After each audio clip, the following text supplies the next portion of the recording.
রায়গঞ্জ শহরের প্রাণকেন্দ্রে রবীন্দ্রপল্লী থেকে মিলনপাড়া যাওয়ার রাস্তা চলাচলের প্রায় অযোগ্য হয়ে পড়েছে। রাস্তায় বড় বড় গর্তে জমছে জল, প্রাণ হাতে নিয়ে চলাচল করতে হচ্ছে বাসিন্দাদের। রাস্তা সংস্কারের জন্য পুরসভার কাছে একাধিকবার দাবি জানিয়েও সংস্কারের কোনো উদ্যোগই নেওয়া হয়নি বলে অভিযোগ জানাচ্ছেন বাসিন্দারা।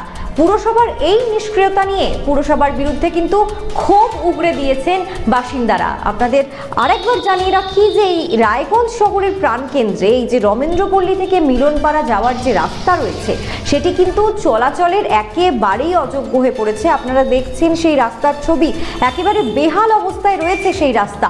রাস্তায় বড় বড় গর্তে জল জমছে, সেখানে প্রাণ হাতে নিয়ে চলাচল করতে হচ্ছে বাসিন্দাদের। রাস্তা সংস্কারের জন্য পুরসভার কাছে একাধিকবার দাবি জানিয়েছেন বাসিন্দারা, কিন্তু সংস্কারের কোনো রকম কোনো উদ্যোগই কিন্তু নেওয়া হয়নি বলে অভিযোগ জানিয়েছেন সেখানকার বাসিন্দারা। এই বিষয়ে আরো বিস্তারিত জেনে নেব, আমাদের সঙ্গে রয়েছে আমাদের প্রতিনিধি মালতী। মালতীর কাছ থেকে জেনে নেব বিস্তারিত। মালতী, কি অবস্থা রয়েছে সেখানে?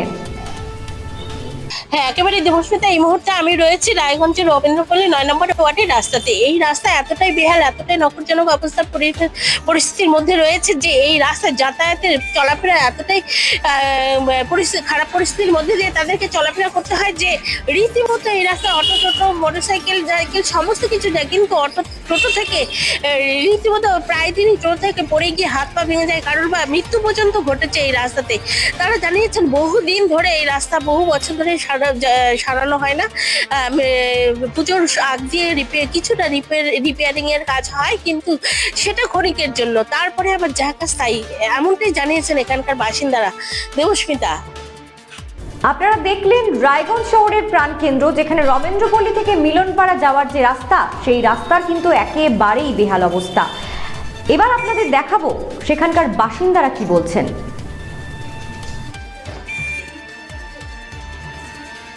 এই যে রাস্তাগুলো খুব খারাপ, চলাফেরা করতে খুব অসুবিধা, অসুস্থ হলে অসুবিধা হয়। এটাই। কতদিন ধরে রাস্তা খারাপ? বেশ কয়েক বছর ধরে, ৪-৫ বছর ধরে এইরকম অবস্থা রাস্তায়। সারানো হয় না? না, সারাই তো সেইভাবে হয়নি কিছু। প্রতিটা রাস্তাই খারাপ শহরের ভেতরে। খারাপের জন্য কি কি সমস্যা হয়? যাতায়াতের অসুবিধা হয়, মানে টোটোতে উঠতেও অসুবিধা হয়, বাইকে উঠতেও অসুবিধা হয়, খাল খন্দতে ভরে গেছে, এটাই অসুবিধা। সমস্যা রাস্তাঘাট ঠিক নেই, রাস্তাঘাট ভাঙাচোরা, এই সমস্যা। কতদিন ধরে এটা অনেকদিন ধরে, আজকের থেকে না, প্রায় ৮-৯ বছর। কি সারানো হয়নি? সারানো বলতে পূজার সময় এখানটা পিচ দিয়ে পট্টি দিয়ে যায়, বাসে।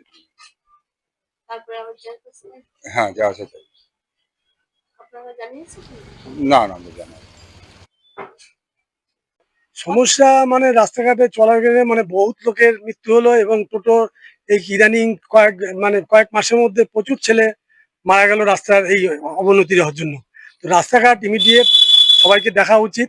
এই রাস্তাঘাট প্রত্যেক পাড়াতে যে যা মানে অবস্থা, যা এই আগে রাস্তাটা কাজ করা অবশ্যই দরকার, আর রিপেয়ারিং এর দরকার।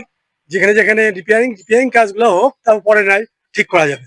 এখন আপাতত যেখানে যেখানে খদ্দা বদ্দা মানে মানুষের অসুবিধা হচ্ছে, টোটো চালক মানুষকে মেরে দিচ্ছে, কারো হাড্ডি ভেঙে যাচ্ছে, কারো ভেঙে যাচ্ছে, প্রচুর লোকের মারা গেছে এর মধ্যে। তো এই জন্য রাস্তাটা মেরামত করা হোক।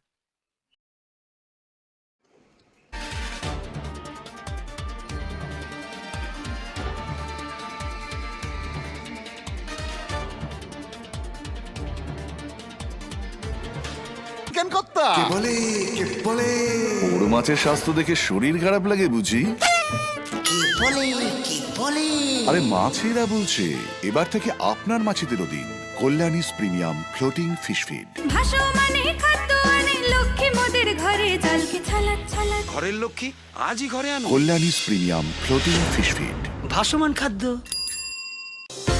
চোখের সমস্যা বাড়ার আগেই আজই আসুন জীবন রেখা হসপিটাল, আপনার পরিবারের নতুন ভরসা।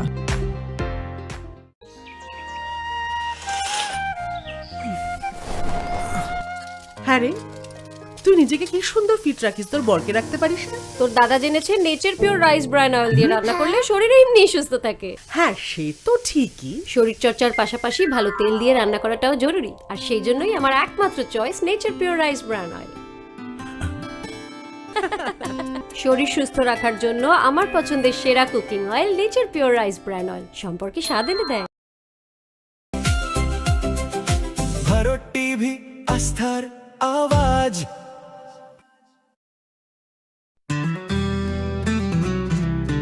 গ্রসারি থেকে কসমেটিক্স,